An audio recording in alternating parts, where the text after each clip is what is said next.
Luke's English Podcast is brought to you by Luke's English Podcast Premium. This is how I pay for the podcast, along with donations from kind philanthropic listeners using the PayPal donate buttons. Luke's English Podcast Premium, though, is my paid subscription service, which includes loads of audio and video content to help develop your grammar, vocabulary, and pronunciation. You can get episodes in the Luke's English Podcast app or online with PDFs, tests, and pronunciation drills. For all the information you need, go to teacherluke.co.uk/premium info. You're listening to Luke's English Podcast. For more information, visit teacherluke.co.uk. Hello, everybody. Welcome back to the podcast. In this episode, I'm going to tell you about a new competition for Luke's English Podcast, which you can enter. And then I'm going to tell you a true story of something that happened to me when I was a child. In fact, the title of the story is The First Time I Said the F word. I'm reluctant to blurt out the F word so early in the episode. But anyway, the story is about the first time I swore in front of my parents. And it's a story I wrote for doing stand-up comedy on stage, but I'm going to read it out on the podcast today. But first, what about this new competition? So I've decided to launch a new competition. I've done this, 2-3 times before? But here's a new one, and I'm going to tell you all about it in this episode. I hope you feel welcome to take part. Everyone is invited to enter this competition, and that includes you. So I hope you consider taking part this time. I mentioned this actually in the last episode, and I got a number of positive responses from people saying things like, I really hope you do the competition, and things like that. Again, I want to say thanks to a listener called Vadim for prompting me to do this. It's been ages since the last competition. The last one actually concluded with episode 407, the interview with Christina from Russia. Do you remember that one? And I sort of wasn't planning to do a new one, but then Vadim sent me this email, and I just thought, well, okay then, why not? So here is Vadim's message with a bit of error correction. There are a few errors in here, I'm afraid, Vadim. I'm going to correct those errors as I go along. I hope you don't mind. So here's Vadim's, and he hasn't got any choice. Vadim's like, no, wait, no, please, anything but that. I'm like, sorry. I'm sure it's fine. So here's Vadim's message. He wrote this. New competition? ? Vadim. Hello, Luke. I have an idea. And by the way, I'm going to sort of read some lines and then correct any errors that pop up. Hello, Luke. I have an idea for new competition. It's been a while since you have launched one. So that should be, I have an idea for a new competition. It's been a while. That's 2 words. It's been a while since you launched one, not since you have launched one. So an idea is very simple. Should be the idea is very simple. And by the way, if you have questions and doubts and things about articles, when we use a, an, and the, then I would refer you to Premium Series 20. Luke's English Podcast Premium Series 20 is all about articles in as much detail as I could possibly go. So check that out if you're wondering. So the idea is very simple. It will be called WISBOLEP. Or why should I be on Luke's English Podcast? Actually, I've decided to call it WISBOLEP, which is why I should be on Luke's English Podcast. And so Vadim's message continues. He writes, all you need, it's just ask your listeners to record a little voice message telling why you must interview them on your podcast.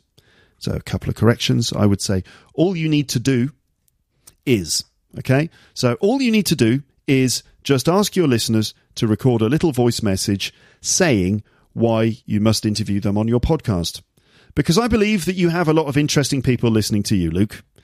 Russian oligarchs, porn stars, ex-Nazis hiding in Argentina. Actually, I have never had...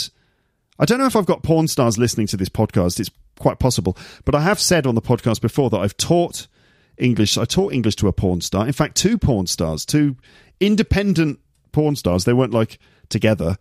Not that I was out searching for, I want to teach English to porn stars. No, it's just that I worked in a school in London. We had people from all over the world coming.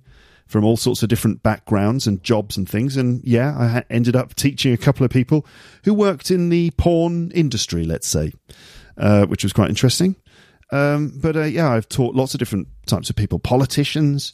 I taught a princess from a country, which I'm not going to mention because I don't want to mention this person in the same breath as mentioning porn stars, although there's nothing wrong with being a porn star, but I feel like mentioning a specific royal person would not be really appropriate. But anyway, so this was a princess and she came to our school to take lessons, and wherever she went, her staff, like the girls that worked for her, would throw flower petals on the floor wherever she walked. So when she walked from the sort of cafeteria area to a classroom, these girls were like throwing flower petals on the ground in front of her. So anyway, I've taught lots of different people. So anyway, Vadim's said, you've got lots of people listening to you. Russian oligarchs, porn stars, ex-Nazis hiding in Argentina. Do you reckon? Do you reckon I've got any ex-Nazis hiding in Argentina? Or any just sort of current Nazis hiding in Argentina or anywhere else? In fact, if that is you, then do send in a recording. In fact, actually, if you are a Nazi, don't bother, actually. So anyway, I've got lots of different people. Oligarchs, porn stars, fugitives, bobsleigh world champions, writers, celebrities, presidents, royal family members, etc. And Vadim continues, and then your listeners will vote for the person who has a story that they want to listen to in more detail. Okay, and Vadim continues, what do you think about it? I believe that it will be a good way to encourage people to do a bit of practice. Actually, he wrote a bit of a practice. It should be a bit of practice. And stop being a ninjas. So obviously that's stop being ninjas. Or stop being a ninja. And those who don't want to take part in this competition can just have a fun. That should be can just have fun. Or have some fun. Have a bit of fun. Listening to exciting, intriguing stories from all around the world. And that is the end of message.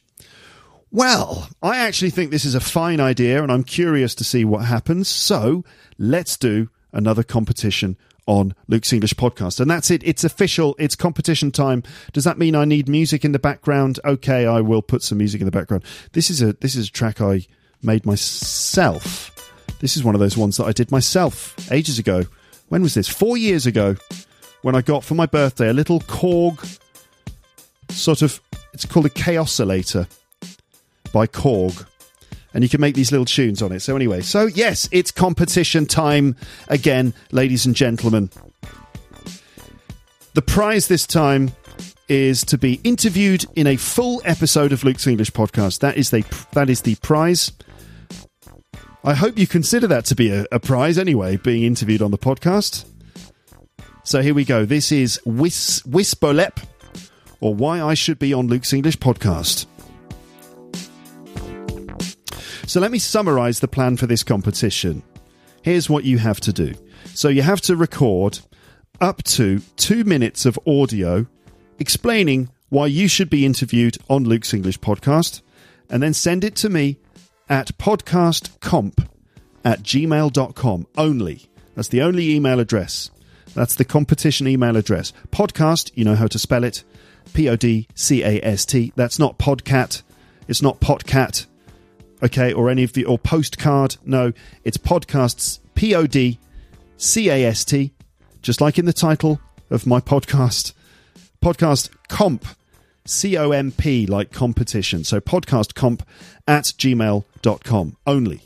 Then, once I've collected all the audio, listeners will hear all of the clips on the podcast and then vote for the one that they want to hear, the person they want to hear. Person, he says, correcting. And then I'll interview the winner. And remember, everyone, you're talking to the listeners, you're not talking to me. Okay, so when you do your competition entry, you're not really talking to me, hello Luke, this is why I want to be. Well, you could do it like that. But really, I want you to be, hello everyone, this is why I'd like you to pick me to be interviewed on Luke's English Podcast. Okay? That's how it's going to work. So you're talking to the audience. You can use a script if you like, or no script. It's up to you. So you could write it all in advance and read it from the script if you want, or you can do no script. But I encourage you to not use a script and instead make some notes and do some improvising too. If you do read from a script, then do make an effort to make it sound natural rather than robotic. And bear in mind the fact that, well, first of all, if you actually do get to be picked, you won't be able to read from a script during the conversation. And secondly, if people know that you're reading from a script, they might be less willing to vote for you, but we'll see. But, it's up to you. The main thing is that it sounds interesting. Also, if you're wondering how to record yourself, like you don't know how to do it, it's pretty easy these days. You could make a voice recording on your phone. Most phones have an app that allows you to take voice memos or something. You can record something and send it to me at podcastcomp@gmail.com. Or you could use QuickTime on a Mac or the equivalent on a PC and then email that to podcastcomp@gmail.com. Or you could use speakpipe.com. SpeakPipe basically allows you to record short clips of audio and then send them sort of through the cloud kind of thing. So just go to speakpipe.com, record a message, put your name on it, and then send the link to, that's right, podcastcomp@gmail.com. And you might be thinking, what am I going to say? What could I possibly say? Well, first, you should remember that you're trying to persuade the audience that you should be on the podcast. So think of some reasons that you should be on. And not just because you really want to, although that's kind of okay too. Basically, you're doing this. You're saying, hi listeners, hi Luke, thanks for this opportunity. And this is why I think I should be on Luke's English podcast. And then you'd need to explain why you should be on LEP, obviously. Remember, you have up to 2 minutes. Up to. This means that you don't have to do 2 minutes. It could be 1 minute if you like, but no more than 2 minutes. 2 minutes is your maximum allotted time. And you might be thinking, just 2 minutes? That's not very long. Well, I've chosen 2 minutes because I need to keep this manageable. I've got no idea how many people will send me entries to this competition. But since I'm going to be playing the audio recordings on the podcast, I need to limit how long they are. Otherwise, I'll have too much audio. So 2 minutes max, please. If your recording is over 2 minutes, it might not be entered into the competition. So, ideas. Here are some ideas of why you should be on Luke's English podcast, okay? Maybe you have an interesting story to tell, either related to English, related to the podcast, or neither of these things. Maybe you just have an interesting story to tell. Do you have something interesting you could share with us? Some kind of story, perhaps related to you or something else. Maybe you want to talk about how you learn or how you have learned English and give some advice. Perhaps you've had some success with a particular technique and you could share that with the listeners. Perhaps you've experienced progress in some way and you could share that. Perhaps you discovered the podcast in a special way. Perhaps the podcast has been a way for you to connect with other people. Perhaps you met your partner because of Luke's English podcast or got a job or something because of the podcast. Maybe you have an interesting story or experience relating to English that you can share. Or perhaps you have a cross-cultural experience that you could talk about. Maybe you're involved in something interesting that you think people will want to know about. Or maybe you have special knowledge about a certain topic that other people don't really know. Perhaps you are particularly funny or have something to offer to the audience. Or maybe you're just up for a proper conversation with me on the podcast. And maybe you just have something original to say. In any case, prepare 2 minutes with or without a script, in which you convince the audience that you should be picked for a feature-length episode of Luke's English podcast, then record it and send it to me at podcastcomp@gmail.com, and then maybe you will be on Luke's English podcast. The competition is open to everyone. Anyone and everyone can take part, regardless of your level of English. Okay, so your level of English doesn't matter that much.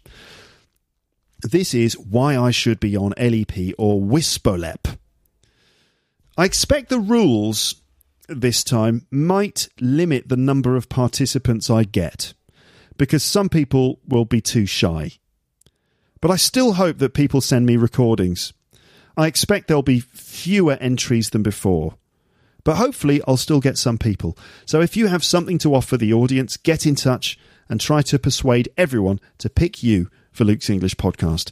In terms of level of English, as I said, there are no rules at all. You can have a low level, you can have a high level. It's not about who has the best English. It's more about who would be the most interesting and engaging guest, not just because of their level of English. The deadline, you might be wondering about that. The deadline for this, well, you have 6 weeks for this, plenty of time. The deadline is the 31st of October. That's your last chance. Midnight on the 31st of October, 2020, obviously. But that's the year. That's this year, obviously. Some people will be listening to this later, though. If you are listening from the future, then welcome back to the past. Anyway, 6 weeks, 31st of October, midnight, that's your deadline. As I said, I will probably get fewer people sending me recordings this time, but we'll see. I often underestimate this kind of thing, don't I? But we will see. Last time, I had over 100 recordings, which was great, but obviously that was a ton of preparation work from me, downloading all the recordings, preparing them, balancing out the sound levels of each one, making them into podcast episodes, dealing with the voting and the counting and all that stuff. Quite a lot of work, as you can imagine. I don't mind, of course. I like hearing from everyone, but it did mess with my workflow quite a lot. So if I get fewer people, that's not such a bad thing. But do send me your recording, especially if you have something interesting to say to the audience. When I've received all the recordings, I'll edit them together, play them on the podcast, and then let you vote for the one that you want.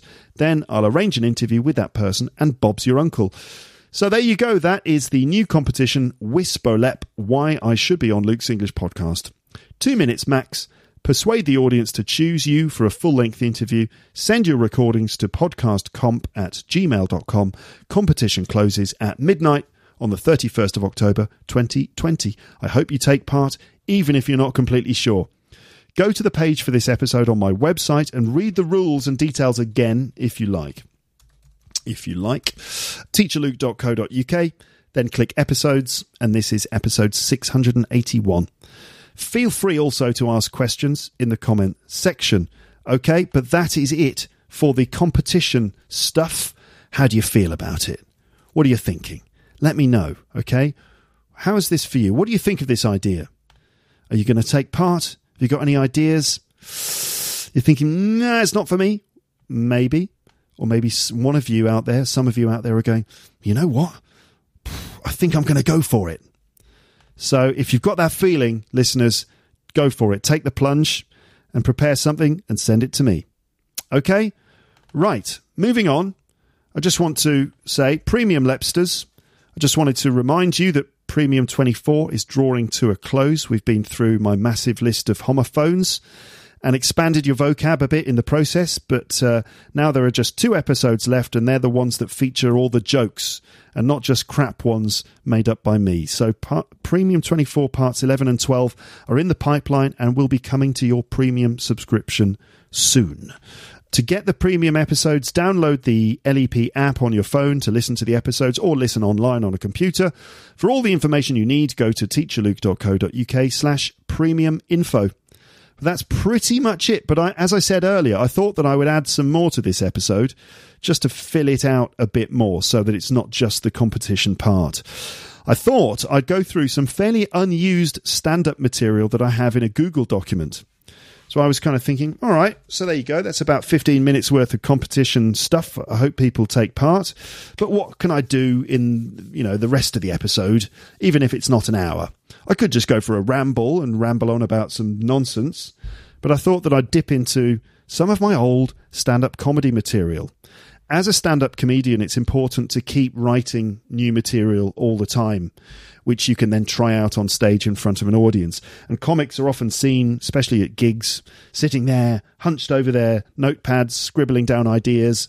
If you know a comedian, you'll know that they often have little notepads with them, so they can write down their material and then practice it on stage. If you go to comedy gigs, sometimes you see comics with little notepads, maybe sitting on a table or a stool next to the microphone, or they might have a piece of paper in their hand, or sometimes people scribble notes on the back of their hand. But for me, I like to put them into Google documents. So I haven't really written much new material lately, except for some stuff that you heard at the end of the last episode, if you listened all the way to the end of that. I played you some stuff about, like some material about my name and stuff about Houseman that was recorded at a comedy gig recently. But I haven't really written a lot of new stuff. This is just since my daughter was born and life has become it's become so much busier. So I haven't had that much time to write comedy ideas. But I used to write a lot of stand-up ideas into a big Google document and then try them out on stage. I think I've got enough material for at least a 1-hour comedy show, by the way, which has always been a plan of mine in the back of my head, to do a one-man show. And so I've never really explored my stand-up on this podcast, except for a couple of times in the early days. I've always decided, to keep the stand-up material out of the podcast. There was a stand-up show that I recorded and shared once, half an hour's worth. There was also some material I did about Brexit and the EU referendum, and I put that onto the podcast, and some other little snippets of my stand-up. But other than that, I've kind of left it alone, really. But anyways, I thought I'd, look into some of it. This is some material that I wrote a few years ago, and I think I tried it out on stage a couple of times, and it went well. I should bring it back, really. But anyway, this is a true story about something that happened to me when I was a child. There's quite a lot of swearing in this story, just so you know in advance. If you're one of the swearing intolerant, then here's a heads up for you. There is some swearing coming right now. Okay, because this story is about the first time I said fuck. Or at least the first time I said fuck in front of my parents. So what about you? I'm wondering, as a child, when was the first time you learnt about swearing, or you said a swear word, or got into trouble for swearing? When we're children and we sort of learn about these rude words, we kind of experiment, push the boundaries, maybe say them in front of a teacher and get told off or something. What about you, I wonder? But anyway, for me, this is the first time I said the F word, which is a bit silly to say the F word, because you know which word I mean. A true story. So this is just me reading from my notes, perhaps making things up a bit as I go.